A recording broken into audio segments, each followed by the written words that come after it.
Hello, everyone, and welcome back to the Sunday Service Podcast. This is episode 3. I am your host, Sister Stephanie. I'm Sister Sally. And we are so happy to be back here in Mindful Music Lab.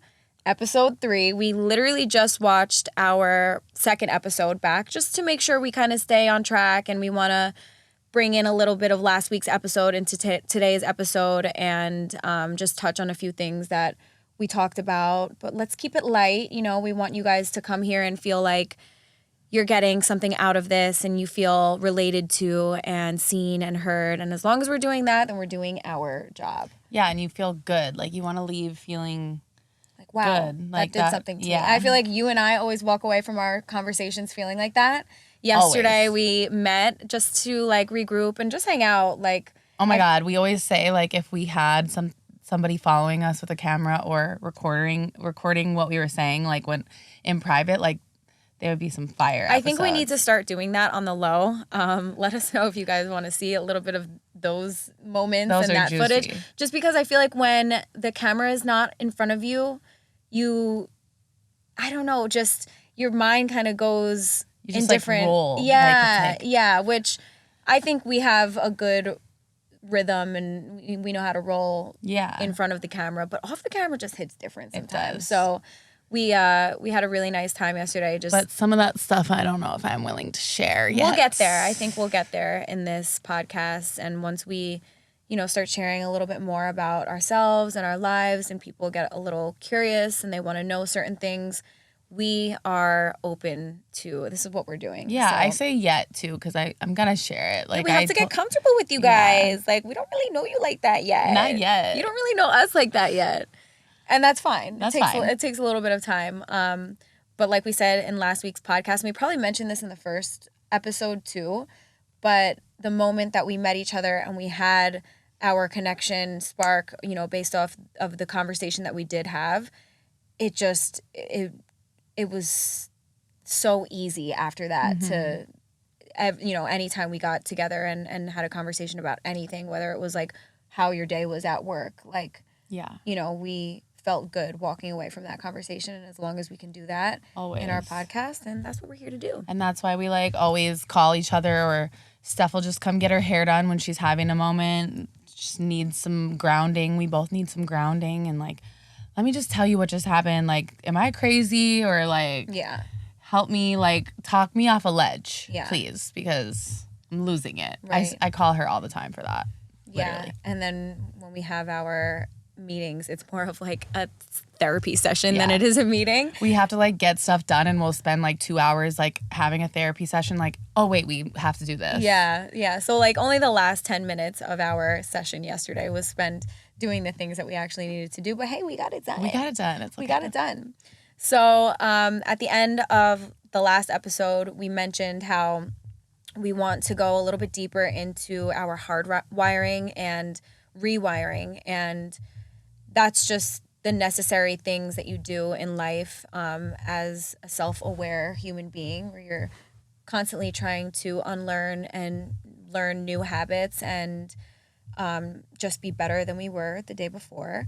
And a lot of the things that we might not be proud of, that we are the way we are and hardwired to reacting a certain way, or just have more of like a negative light on the way that we are, have to do with things that have happened to us in our past, or, relationships and the toll that it's taken on us that you might not see when you're in that position, or, a couple of years later, or until you're in your next relationship where you start to realize, oh shit, I don't have it all figured out. Even down to just like the way you think, like, and process information. And like, sometimes I'll be sitting there, I'm like, yo, what is wrong with me? Am I like fucked up, like, for life? Like, is it like, am I okay? Like, is there something like seriously wrong with me?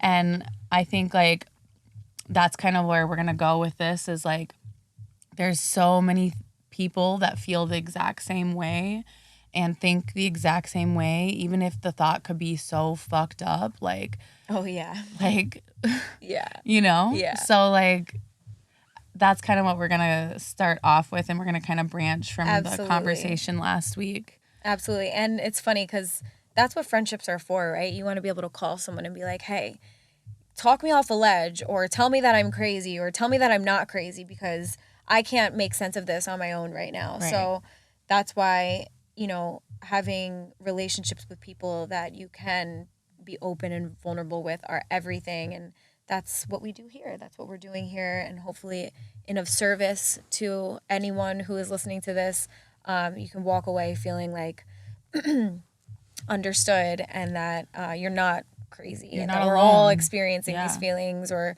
crazy thoughts and crazy moments, because we all have them. We do. We definitely do. Yeah, and like where it all kind of stems from, like with your past trauma, whether it be like from your childhood, your family, a spouse, a relationship, a friendship, like any sort of like trauma that you've been through, and how all of our like reactions and actions and things we say and do all stem from that stuff that Right. we've been through. And like the only way to kind of like grow from that is to really like take a look at like where it's coming from. Yeah, and most of the time you don't know that those things might be a problem until it is a problem, in your next relationship or in your next friendship or in your next work relationship. Like, it could be anything, anywhere.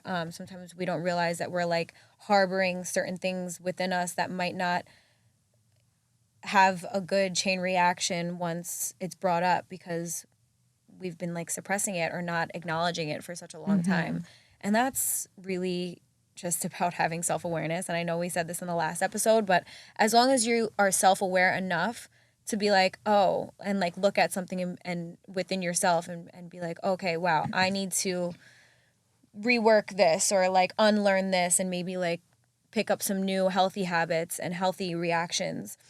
Yeah, the self-awareness and accountability is step number one for Step sure. one. Yeah, so I really wanted to, because after watching last week's episode, obviously we want this to feel like a safe space and feel like nothing is too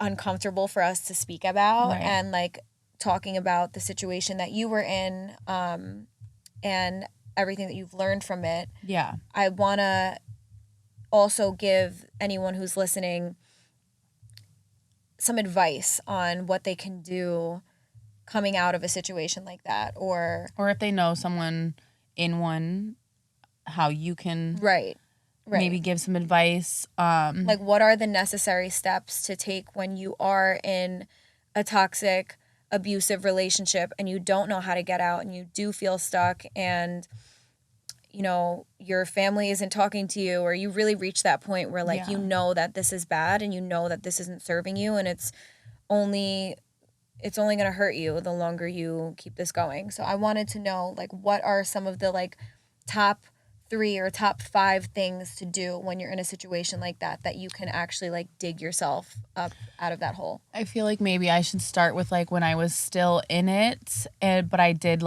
had the realization of like needing to get out, and knowing that I had to do some steps before I was able to lean on anybody else. I had to do some steps by myself. And well, sorry to interject, but there must have been plenty of times that you were like, I need to get out. This isn't good for me. A million. But like, how can it happen sooner than later? Because most of the times it takes like a near-death experience for someone to be like, I gotta be out and this is it. This is bad, or else I'm gonna end up dead. And I wanna really do everything that I can. And I know that this is part of what you wanna do in life, and just, bring more awareness to this issue. Yeah. And like what things can be done to avoid getting that deep into a bad relationship or a bad situation. I think a lot of it, like I had said before, is self-love. And it's kind of sucks because a lot of the times you're not able to see something like that coming, because if you're already just not like at a mature level emotionally with yourself, like, and how you care for yourself and love yourself, then you could be a target for someone like that, you know, for That's like even before getting into a relationship that might not be good for you. The only reason why you could fall in a relationship like that is because you're not valuing yourself. So you would get entangled with someone who is not good for you. And that could be a number of things, like down to your like physical health, your mental health, your spiritual health. Like if you're not right in all of those areas, that's definitely somewhere where like a negative vulnerability is showcased through your personality. So like those type of people definitely target individuals like that. It sounds like kind of crazy the way I say it. Like it's like almost like a video game. Like, oh, there's my target. Like I'm going after that one. But like really it is like that for people like that. A narcissistic person is going to feed off of a weak individual, and it's almost like a power trip for them to find someone that they can control and that they can manipulate. And well, and too, like just like it's like they're a weak individual inside, like because I definitely demonstrated qualities of a very strong, independent woman, because like I was already successful in my career. I owned my own house. I had a lot of things that I did all by myself. So like exterior wise, I was like quote unquote an alpha female, right? But like inside was where the problems were, and why I was able to even let an individual into my space like that. And number one, the places I was going, like just the places I was going, I wasn't meeting like healthy. Would you say like bars and it was clubs, lots of nightlife. And you know, I'm from Minneapolis, so the clubs close at 2. So the big thing there is after bar experiences, whether it be like warehouse parties or like huge like after parties. Lots of drugs, lots of cocaine, lots of ecstasy, lots of fucking evil, dark shit. Like just being passed around basically. And like just how normal it was for women to be mistreated in these situations and be passed around just like a drug, and like other women just watching it and not saying anything, and it was just kind of normal, you know? And when you're around individuals like that, like I mean you're literally putting yourself in the crossfire of like these type of people. So like why are they there? You know, my ex was a cocaine dealer, so, you know, I was dabbling in some stuff, and that's how, you know, you meet people like that. So number one would be like your environment, your surroundings, and who you spend your time with, and where you spend your time going or looking for a partner. Like that matters. If you're going to church, or if you're going to feed the homeless and you find someone or you meet someone, like that might give you a better look into what you might get yourself into. But at the club, at, you know, the bar, at the after party, whatever, like, especially when drugs and alcohol and all this like poison is involved, like you're probably not going to get yourself involved in things that when you're consuming substances like that too, you're like your brain and judgment is altered. Totally. Like you're looking at somebody who is bad for you and thinking they're good for you because they're giving you something that's a temporary fix at the moment. So you're like, ooh, you're attracted to that temporary feeling, that temporary high, that temporary emotion. Like if every female can relate to this. Like if a guy is like giving you a bunch of attention in like a club or at a party or something like that, and you're kind of lit, you're fucked up, you know, it kind of feels good. Like you're getting attention, like whatever. It doesn't even matter that he's giving attention to 5 other girls too. You're just like in that headspace, you know? And that's like in all areas of life. If you want to be successful in your career, you need to surround yourself with like-minded and similar individuals. Totally. You're the sum of the 5 people you hang around most. Yeah. And there was definitely, you know, multiple times in my life where I had to reflect and be like, I don't really want to be the sum of this No. anymore. You know, like I know that this isn't what I want for my life. This isn't what I would want out of my partner. This is what I want for my kid if I ever have one. Like time to move, time to change things up. I talk about it all the time with you, with all my current friends, with my partner. Like when nowadays, like when I'm like in a club setting or like somewhere, like there's moments where I'll like look around and be like, what the fuck is this? I know. Like, who are these people? Yeah. Why am I here? You know, like there's like lots of just like not good. It's like a not good feeling in your gut.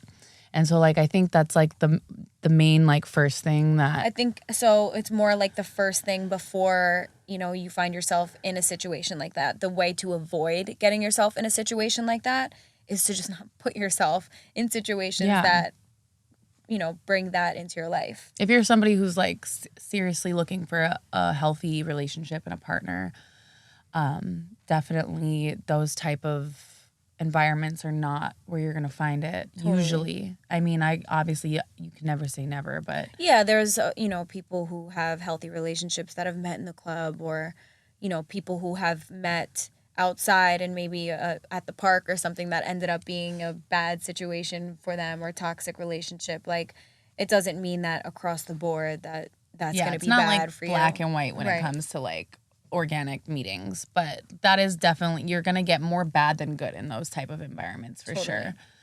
But I'd say like as far as like when you're already in something like that, or you know somebody who's in something like that and you're watching it, like the way to kind of, honestly, sometimes it really does take a near-death experience. Like, and it's really sad. I mean, it's same thing with drug addiction, alcoholism, sex addiction, gambling. It takes like something so traumatic, or what we call rock bottom, right? To happen, and for that person or you to kind of like wake up, I guess, or like the light bulb to come on. And sometimes it never does. Like, lots of women die in domestic abuse.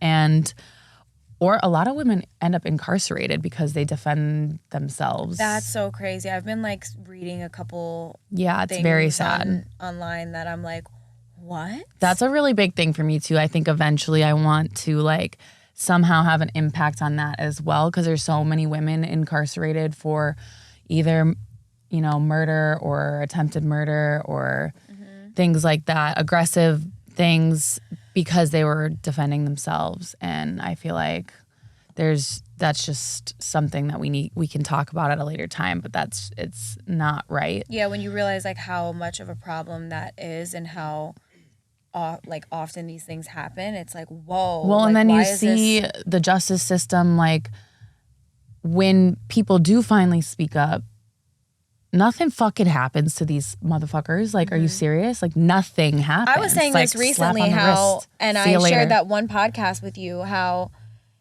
someone who torments and manipulates and like really tears someone down and ruins them in this way that a toxic partner would, like, you should go to jail for that shit. Like, to me, that should be illegal. You need to be locked up in a mental institute. Yeah, and I'm talking like, you know, the people who really take it far and really, you know, stalk someone for years after calling them and ruining their jobs and ruining their new relationships. Like, that's so scary, and it's so intense and hard for you to like break away from. That's a lot of the reason why people don't say anything. Yeah. You know, because like, why would they? It's not going to do anything. Yeah, or it might like be a scarier thought to do something about it. And then what? Like, now you have to look behind your shoulder every single time because you think this person might be coming after you because you, you know, brought public attention to the pain they were causing you. Or I actually had a girl reach out to me when I kind of put a feeler out for the podcast, asking if I was like scared for my life that I was talking about this, because she had been through a similar situation and she never said anything or did anything. She got a restraining order and that was it. But that she was like too scared to ever say anything about it because he would maybe kill her. And she does know my ex. So she was like, aren't you like afraid? Yeah, like I can't imagine walking around with that fear. And like, if you have at any point, which I know you have, like. Yeah, like always looking over your shoulder and always. But because of the person you were with, like that's so heavy. That's really. So I think that's like another thing too that people need to understand on the outside is that there's a deep fear that comes along with this. Like, so like, you want to shake that person and make them wake up. But like, sometimes it does take the near death experience or their life being flashed before them for them to wake up. Because like the whole walking away part is almost scarier than just living in it. And it's very sad. But I would say like for me, like one of the first initial steps that I took when I was actually ready, because there was like many times where I thought I was, or like that I knew I needed to leave, or like that I had to like figure this out. And it took like another year after that. But So crazy. and there was multiple near-death experiences, hospitalization, like to the point where like, the doctors and nurses were like begging me to tell them what actually happened. And I was straight lying through my teeth. Still protecting. And my parents coming to the hospital to come get me, and I wouldn't allow them in the room because I was too afraid of them seeing me, because then they would know. And then I couldn't lie anymore. And I had to lie. I had to lie. I had to protect this lie at all costs. If you were going to continue to do it. If I was going to continue to be with this human, and this human was already, waiting outside the hospital for me. So it's like these type of situations like are super severe, obviously. And this is like one of the more like worse case scenarios. Yeah. But, a couple of those things like did happen, like near death type things, and I still didn't leave. I did a couple times call for help and then took it back. But those were like little feelers, I guess you could say, of me like waving the flag, like shit. I said this last week, but it's like you become the boy who cried wolf. Like you're like, oh, I'm so scared this happened and help me, help me, help me. But then you do it. And then you go back. You go back and it's like, so you're full of shit. What is it? What are you so afraid of if you keep going back? Yeah. And how is anyone supposed to take you serious if you don't even take yourself serious? Right. It's easy to think like that. Yeah, I think as someone like who's been on the outside of these situations looking in, like that's been the most frustrating part dealing with anyone who's been in an abusive relationship, is the fact that it always gets to this point where now you're hiding things or not sharing as much, or, just not keeping contact as much because you isolate. And I don't know if it's the person making you do that or you doing it to protect I think it's both. Yeah. I think it starts out with the person kind of like feeding you things like, oh, your friends are whack for that. Your friends are fucked up for that. Like, you shouldn't be friends with them. And they don't care about you. They don't give a fuck about you. Only I do. Your mom is fucking crazy. Like, why do you even let her talk to you? Like, why do you even give her access to you? Like, the way that she just talked to you was out of control. Like, just like manipulation tactics. You're like, I think what you said to me was out of control, but yeah. I'm going to let that one slide because you love me, right? It's right. like a psychotic. But I love you and I'm here for you and like all you need is me, Yeah, what a it's psychotic trauma cycle. bonding. Yeah. Trauma bonding too. So like when, something really bad happens, a near-death experience that might not get somebody out, then the minute you recover from the near-death experience, that person's right there like, I'm so sorry. I love you. I'll never do it again. Like, forgive me, please. But if you didn't do this, I wouldn't have done that to you. So maybe just don't do that next time. Whoa, that shit's crazy. Yeah, that's a mind fuck. Yeah.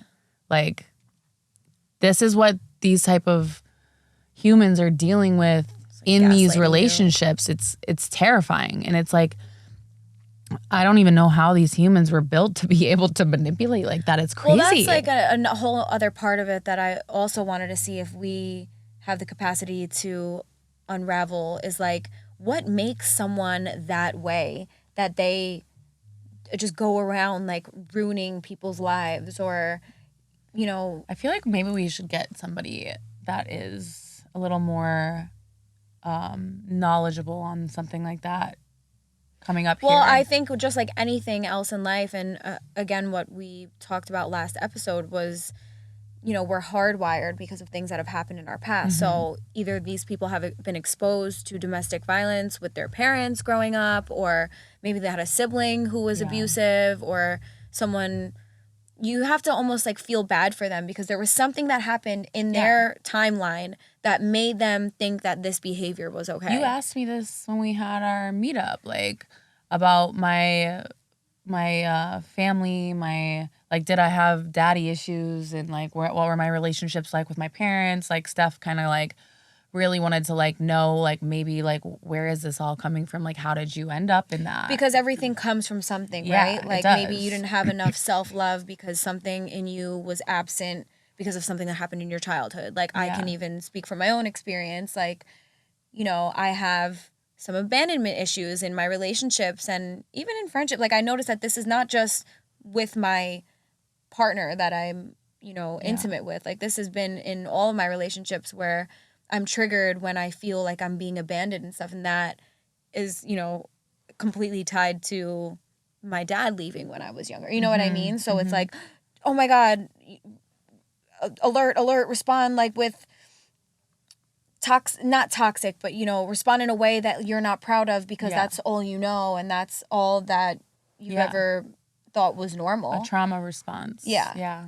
And I just have to think and chuck it up to these people being so damaged at such a young age and probably throughout their whole lives that have made them be this way to good people coming in their lives. They just want to take them down with them because that's truly what's inside of them. Yeah. And like the first step is like we were saying, the accountability of like these things, and then, getting yourself out of these situations, how you get out of them. And then after that, it's like the healing process then begins. Right. Like, it begins and there's no ending to that. And I think you and I like recently learned that that's something that carries into your next relationship. Oh, my God. Yeah, it does, it does matter later in life. Like you could be where you are right now in life with your new relationship, but who knows if down the road something happens that you could never even imagine happening, but there's a trigger there because of something that happened with your ex however many years ago, 5-10 years ago. Like that, it's so deeply rooted inside of us that we don't even acknowledge it sometimes, because you don't realize like you have to like dig that shit out. Yeah. Yeah, I mean, I've already had to do that in my new relationship. Like, wait, why did I respond like that? I think that takes some time too. Like in any new relationship, you're figuring out how this person works and how they're wired, and you're also learning about yourself too. And then with them, as long as it makes sense for you, and I don't think that you would allow a negative relationship in your life now that you've done so much work leading up to this, that there's still going to be things, right? But you're kind of meeting them halfway and saying, we're both going to work on this to the best of our ability. And I'm going to do what I can with what I know and what I know I don't want to be like. Yeah. And hopefully we can have a successful relationship by doing that. Yeah.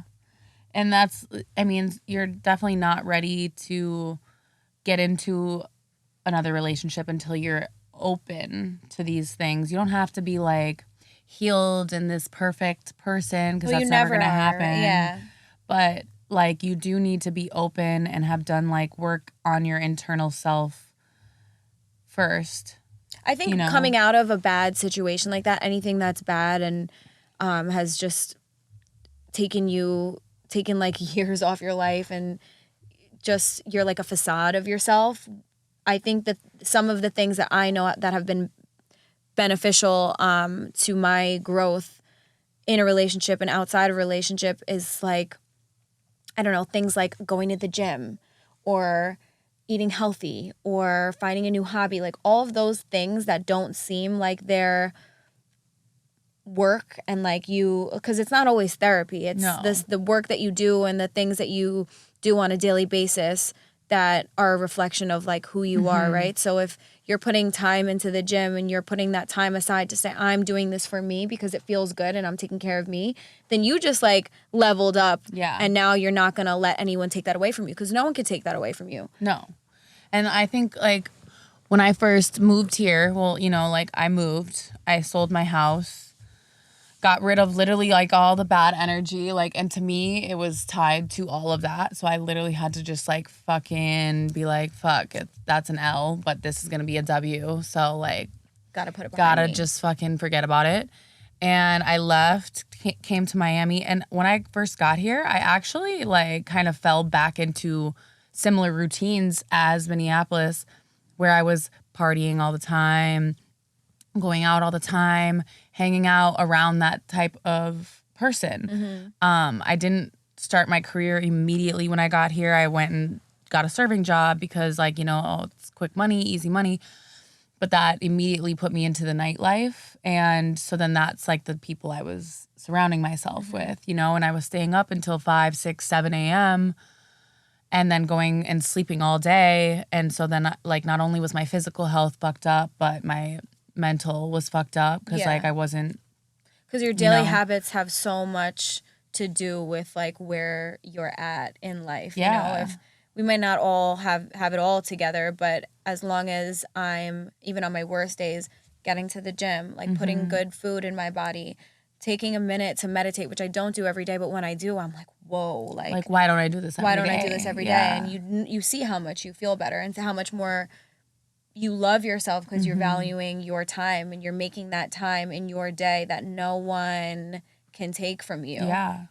I think I also too came to a realization then that I was like, not only was I like, you know, distracting myself with these things, but I was not allowing myself to feel either. Like it was like a numbing thing, you know, like, because, like, yeah, I left the relationship, but, like, I hadn't really felt it yet. Like, I was still on that high of, like, yeah, fuck that shit, you know?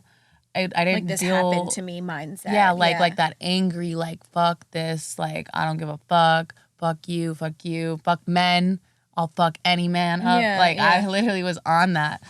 And then, like, there was, I don't even remember what it was, but I think it was, like, one of my friends from back home called me to like check in on me, and I remember just like breaking down to her, like sobbing. Like I just was like, you know, I wasn't going to the gym, I was like staying up till 5 a.m, I was drinking, still doing drugs, like all this shit.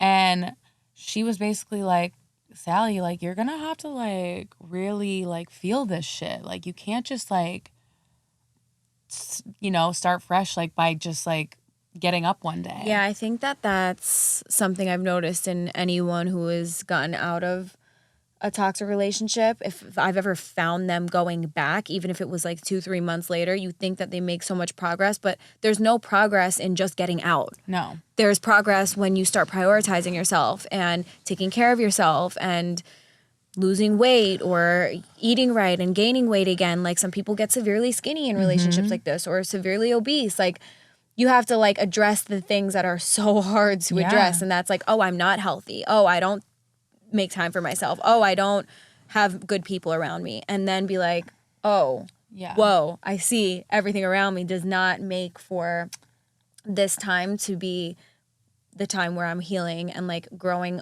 apart from this. Like, yeah, it's one thing when you're separated from the situation and the person, but in that time is when the work needs to be done. And the work always needs to be done. And the work will always continue to need to be done. Like I'm never going to stop going to the gym. I'm never going to stop being healthy. I mean, who knows what happens in life, but those are the things that I know I need to do in order to live a good life. And I completely stopped those things, like halt. Yeah. Like no gym, no Well, I think in those meditation, no church, no nothing.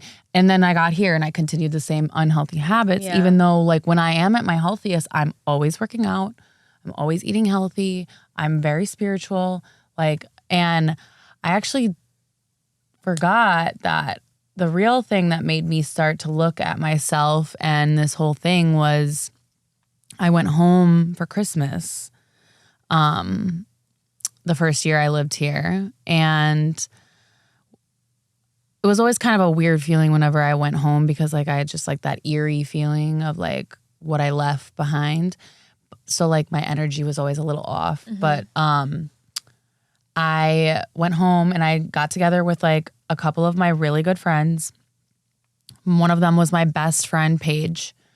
And we ended up going out. We went to a club. We got super fucking lit. This was Christmas break. Christmas break. This Joy. was legit Christmas Eve. It was Christmas Eve night. And yes, there was a club open. And we went out, drank so much, like belligerent drunk. And I just remember us being in the car leaving. It was all four of us. And Paige and I have like a little bit of a toxic relationship history anyways. Like we've been friends since we were like 5 years old and we have gotten into fights. We have called each other the worst things. Like we like definitely fight like sisters. Sometimes like unhealthy relationship sisters, you know? And I just remember her kind of like egging me on a little bit like she normally does. But the difference is from before to now is, or to that point was I had been in an abusive relationship and I hadn't dealt with any of it. No triggers, no nothing. And something she said Set you off. set me off. And I'm telling you, lights out at that moment, like black. And I beat the living shit out of her. And I like, looking back on it now, I still feel so terrible about it. Like, Doesn't even feel like it doesn't you. even feel like me. Like it feels like a whole different human. And I have since taken accountability. I have apologized. And that was the thing. I literally left Minnesota and came back to Miami. I was like, nah, this has to stop. Like this needs to be fixed right now. I cannot ever let that happen again. I cannot put my hands on another person ever again. Like I left somebody for that and I'm over here doing it. Like that's crazy. Like I can't do that. Yeah, it was like it took something else for you to realize like how deeply rooted that like anger was and how like someone who's your friend. I didn't even know your I was sister, doing it. Yeah. And I don't remember fucking hitting her in the face. Like yeah, you probably pulling the her next hair, day just like, were like sick. I was so sick. Like, and the even more fucked up part about it is initially, right away, my first initial thing when it was all done was it was her fault. Like I feel like when people are in that mindset and you're so like damaged and broken and angry and just a not good version of yourself, like you look at everything as everyone else's fault. Yeah. And that's, and you said it before, like, or you said it in the last episode where you had to like take accountability for getting yourself into that situation and realizing that it's nobody else's fault but yours. And obviously there's two people in a relationship, so it's and sometimes it comes with really like heavy consequences too. And then you also have to take a responsibility and like accept. You have to learn acceptance because Paige and I are not in contact anymore. We decided it was best that we stop after like 25 years of friendship, like, you know, and that was my fault. And I had to just like suck it up and say like, you know, that sucks. Like I made a mistake, a huge mistake that I can't reverse, but I can make sure it doesn't happen again. So immediately, this is just what I did. Immediately, I mean, I went to Barnes and Noble and I bought a bunch of fucking self-help books. I'm like carrying them like this. They're fucking Barnes and Noble. Like, and it's like workbooks like PTSD, thriving after a narcissist, like all these things. And then I called. Do you feel like they helped? Oh yeah. I read I think it's called You Can Thrive After a Narcissist or something. I can't remember the exact name, but I read that right away. started doing the PTSD workbook. And then I called a therapist immediately. Like, I was like, this is urgent. I need to start talking to you now, like yesterday.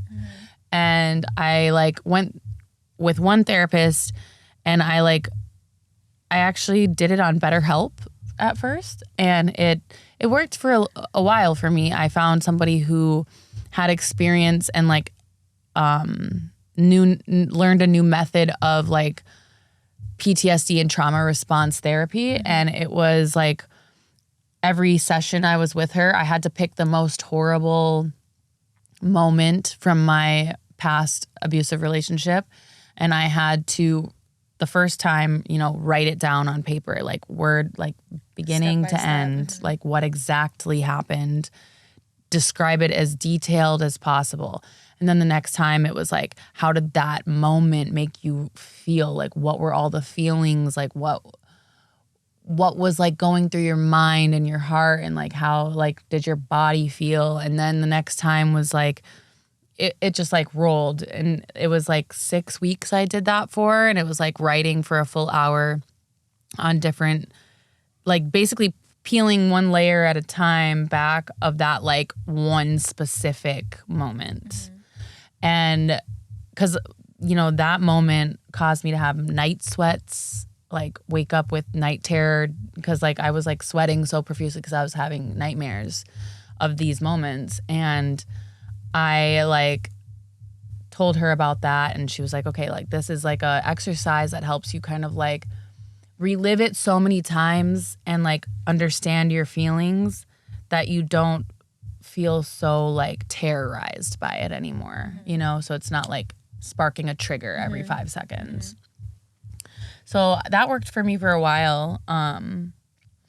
But yeah, I mean, I had to do it. I was like, I literally lost a lifelong friend because of this. I like have to do something about it, Yeah, well, you guys probably couldn't remain friends being the person that you were still. No. Like, who knows, like now it's crazy how detached we can be from our past selves. And I think that we're allowed to do that. Like, we're allowed to not be tied to who we were when we were in a bad place in our lives, or we weren't proud of ourselves. Like, there's moments in my life where I look back and I'm not proud of, or I did or said something that I wouldn't say now, and we're not who we were. So you're allowed to grow from that, but sometimes you need to cut people off and cut off 25-year-long friendships, because who you are then like was not gonna make for a good relationship, right? And probably wouldn't have allowed you to grow in the way that you have now, like completely detaching from everything. 100%.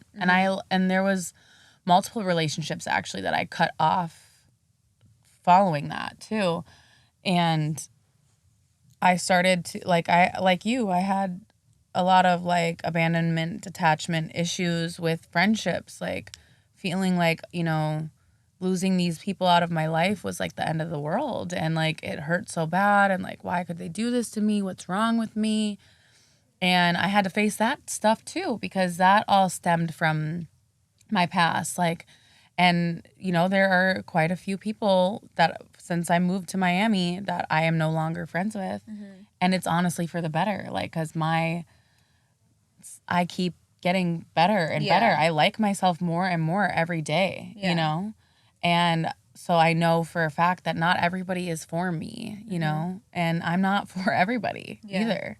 And that's okay. And like, those, I might be blocking somebody else's growth too. And I can't just look at it from my point of view. Like, maybe I'm like enabling somebody else to grow, and maybe they just need time away from me to be able to be their, best self. And that's okay, Yeah, I think that it's necessary to grow apart from certain people in order to like grow within yourself and get yourself to a new level and unlock a new level of yourself, and like stay there for a little bit, learn that that's like, anything that's good and healthy and feels more natural to you and someone that you're proud of, like you should stay there. And whatever's surrounding you, whoever's surrounding you at that time, like maybe that, the last chapter stays in the last chapter, and the people that were there stay there too.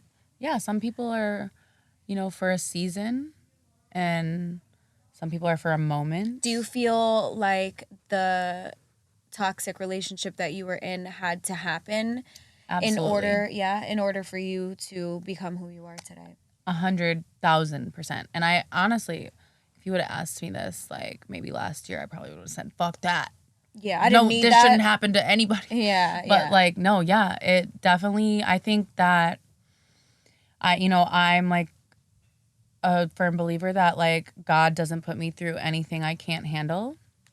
And I'm not saying that God like physically put me through the most horrible thing ever, but yeah, I do think that it had to happen for me to come out on the other side and be the person that I am now, and being able to sit here and like share this stuff and hopefully help somebody else.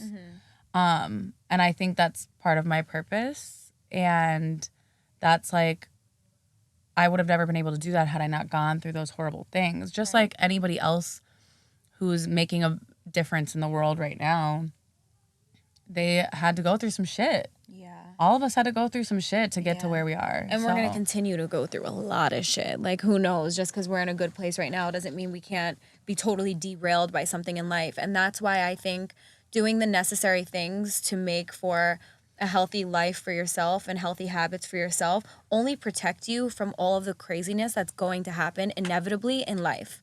Like, taking care of yourself will protect you from all of the bad shit that's going to happen. Like, even experiencing something bad that's maybe not directly happening to you, but say if a death in the family happens, like that could really knock people off their feet and set you back some time. Yeah. But if you're constantly doing the work, like you're able to take everything, with grace and just understand that like these are things that are happening.